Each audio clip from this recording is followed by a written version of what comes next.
Welcome to Regen Sydney. We're rolling the donut in our city. We're so excited to share with you some of the stories and initiatives that are already underway and some of the voices for regeneration that are putting life right at the heart of every decision that is made in our city. Hello, I'm Kate Rayworth, and I want to introduce you to the one donut that actually turns out to be good for us and good for cities that want to thrive in the 21st century. Because this century has begun with repeated global shocks. And what these repeated crises tell us is that we're deeply interconnected with each other and with the rest of the living world. That the crises that are emerging are actually resulting from the very systems that we've created. And that these shocks are deeply disruptive to human well-being, destructive of our collective resilience, and for many are an existential risk.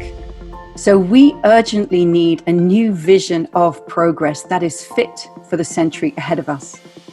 And so I offer you a donut. Think of it as a compass for human prosperity in the 21st century. And the goal here is to leave nobody falling short in the hole in the middle of the donut, falling short on the essentials of life, like food, water, healthcare, housing, political voice, social equality. So get everybody over the social foundation into the green ring of the donut itself. But at the same time, don't overshoot its ecological ceiling, because there we put so much pressure on the life-supporting systems of this delicately balanced planet that we push her out of balance. We cause climate breakdown. We acidify the oceans, we create a hole in the ozone layer and critical loss of biodiversity and ecosystems. And these 9 planetary boundaries are what Earth system scientists believe hold this one habitable planet in the universe in such a benevolent state for humanity. So the aim is to meet the needs of all people within the means of the living planet. So what if we could take this global concept of the donut and bring it down to the scale that policymaking actually happens at the national level or the city level? And that's exactly what we've been doing. We've downscaled the donut to the scale of the city.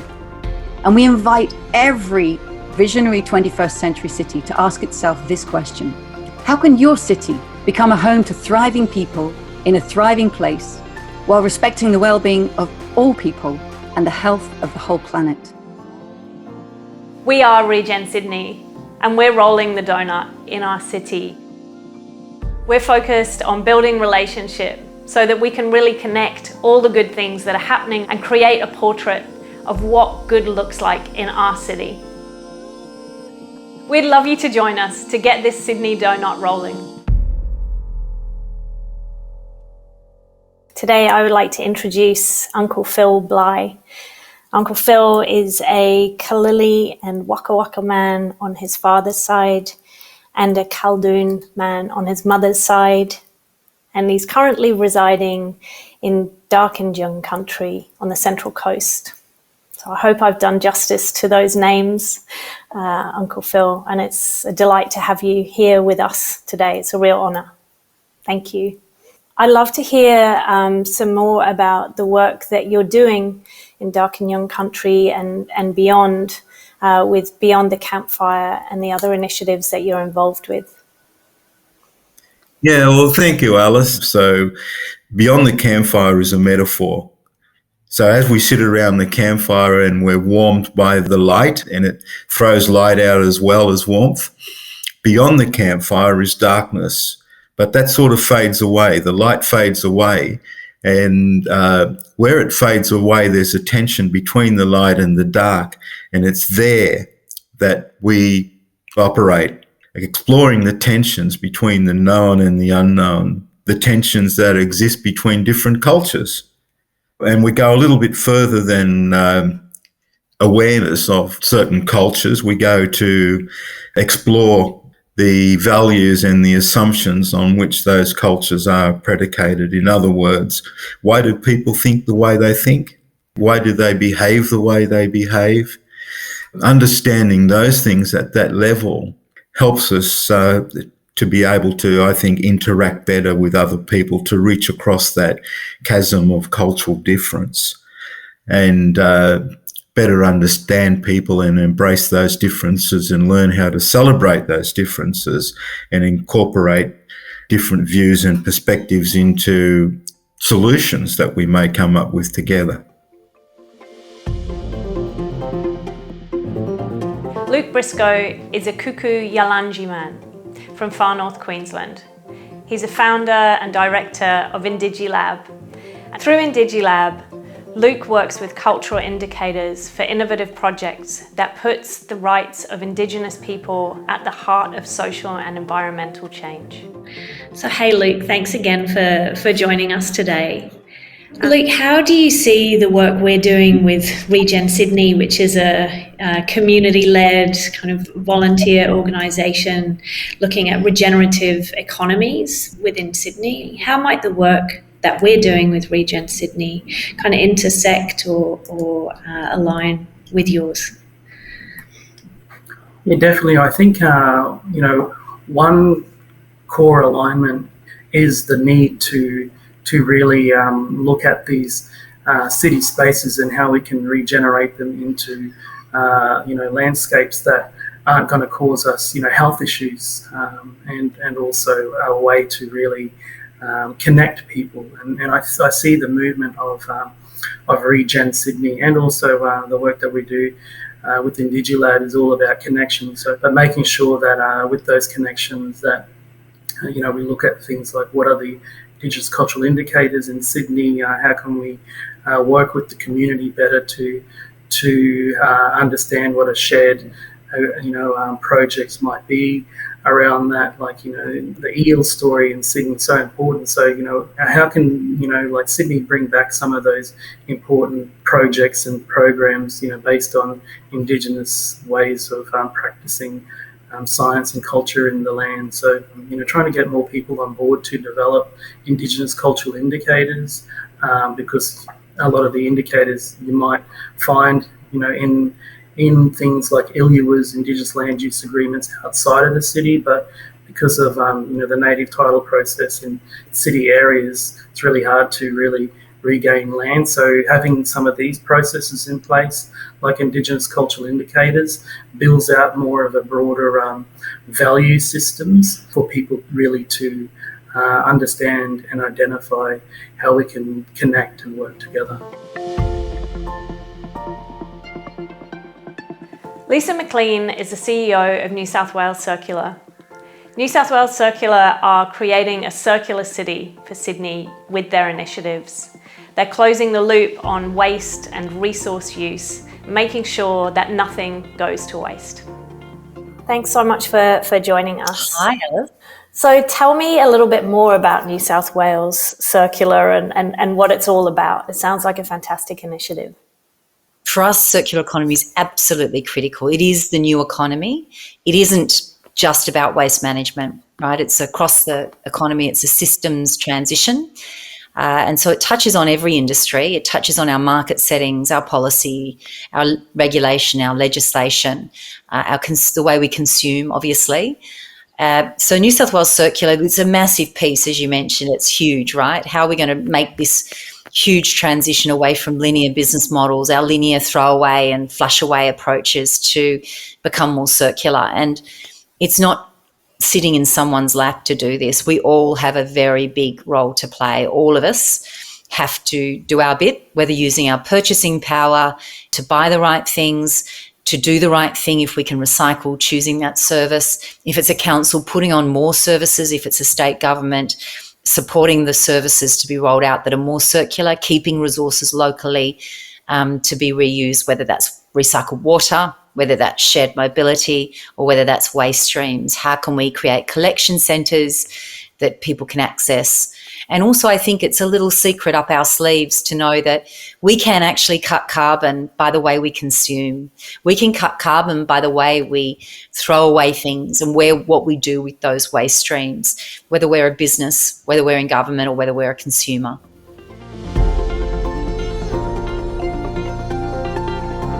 Alison Covington and Cheryl Johns are from Good 360. They're making sure that pre-market goods do not go to waste, that they're redistributed to the people who need it most, and it's a fascinating story to hear. We have this concept about there is no out the back, you know, for businesses, that they put it out the front. And so we like to use a concept about, you know, if you have used natural resources, you either have to sell it, donate it, or upcycle it, but there is no landfill. There isn't, and you know, even in as ourselves as consumers, if we try to think of there is no landfill, we'd be more mindful about, you know, what we purchase or how we use Earth's resources. And that's why we're sort of trying to help businesses think that, you know, if they have sold it or if they've purchased or manufactured it, they will, you know, sell it to a customer or they will donate it. And if they don't want to donate it, they upcycle it into another material. But there is no away, there is no landfill. Because there is somebody in society that could still use the resource that you chose to make in some form to something else, you know, because there is so much need in society. But, you know, we chose to use part of Earth's resource for something, so let's use it or repurpose it into something else, but we don't put it back into the Earth. It doesn't seem appropriate to do that. And we can collaborate to find a use for it before we destroy it again.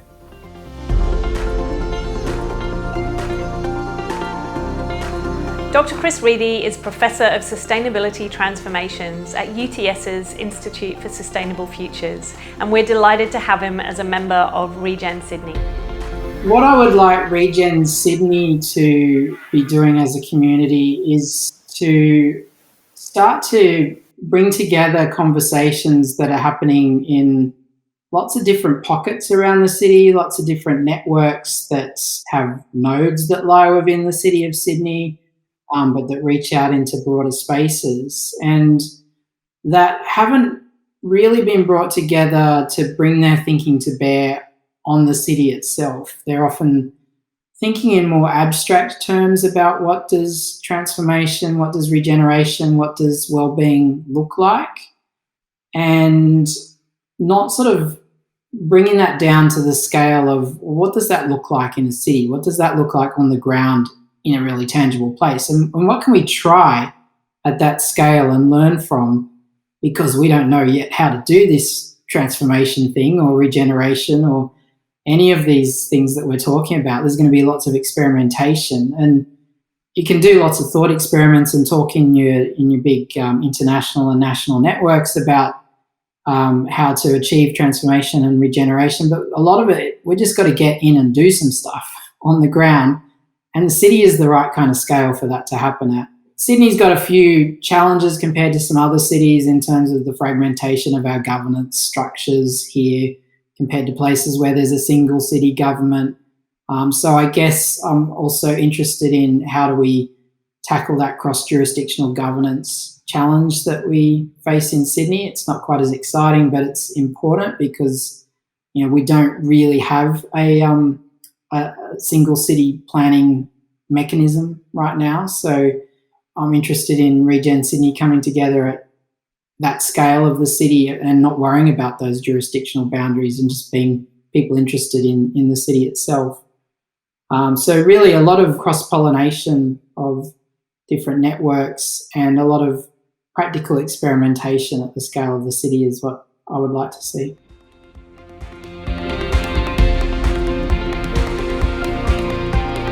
Laura Hamilton O'Hara is the CEO of the Living Future Institute of Australia.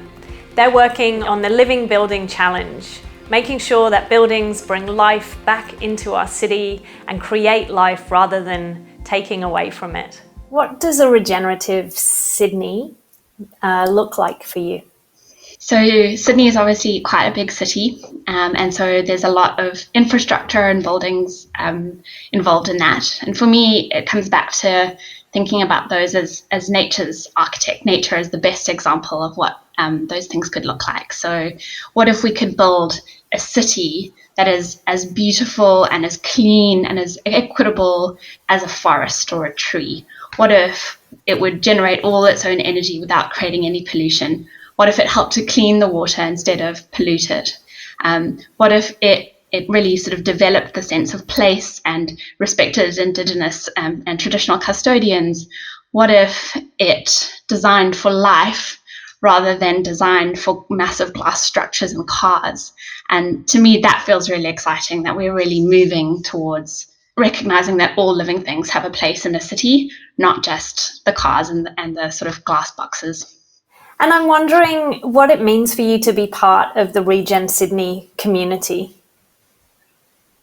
I think being part of any community helps you to see further, right? So you get to work on your own little piece of the puzzle, but then tapping into a bigger community like Regen Sydney, you get to see other pieces of the puzzle and how they might fit into the work that you're doing. I think that makes your work both effective and also obviously bigger impacts.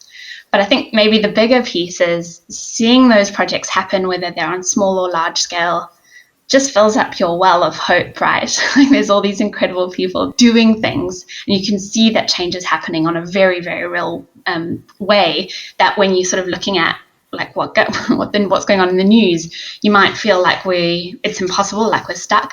Whereas I can see changes happening, and it's happening quite fast. And so for me, it's that filling up the well of hope and building my own resilience.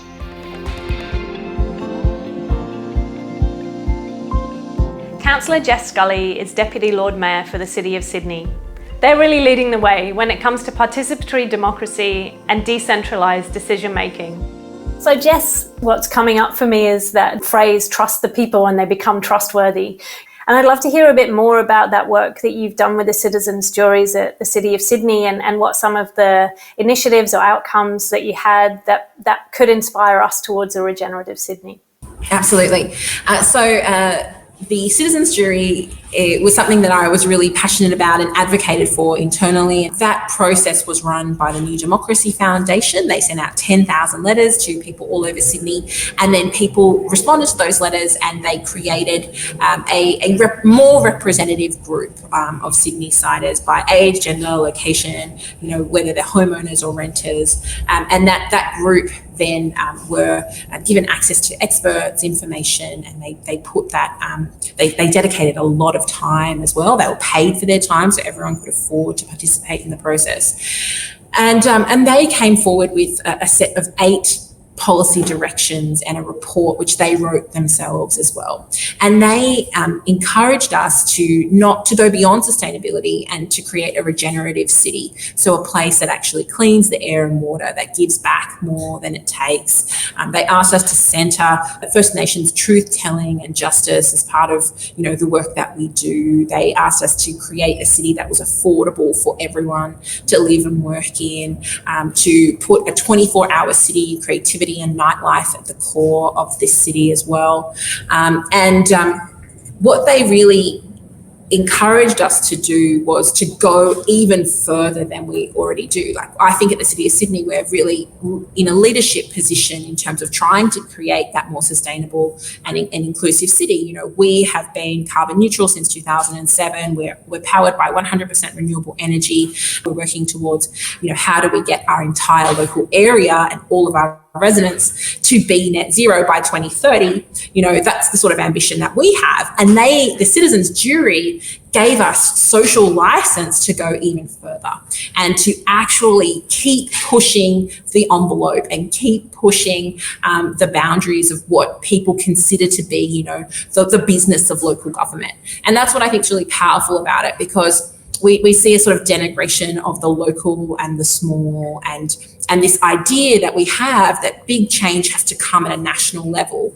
I think big change can come from the bottom up and be people-led and grassroots-led, and we need to take as much initiative and coordination and do as much as we can at a local level to build the kind of future that we want to see, and then seek to replicate and scale from there, not wait for leadership to come from the top down.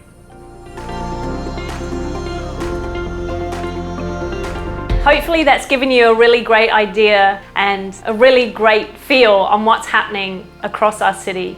There are so many good things underway. Sometimes it's easier to see where things are going wrong rather than where they're going right. But Regen Sydney is here to hunt the good stuff and to spotlight all the voices and initiatives that are working towards regeneration for our city. We hope you feel as inspired as we have, and we invite you to join us.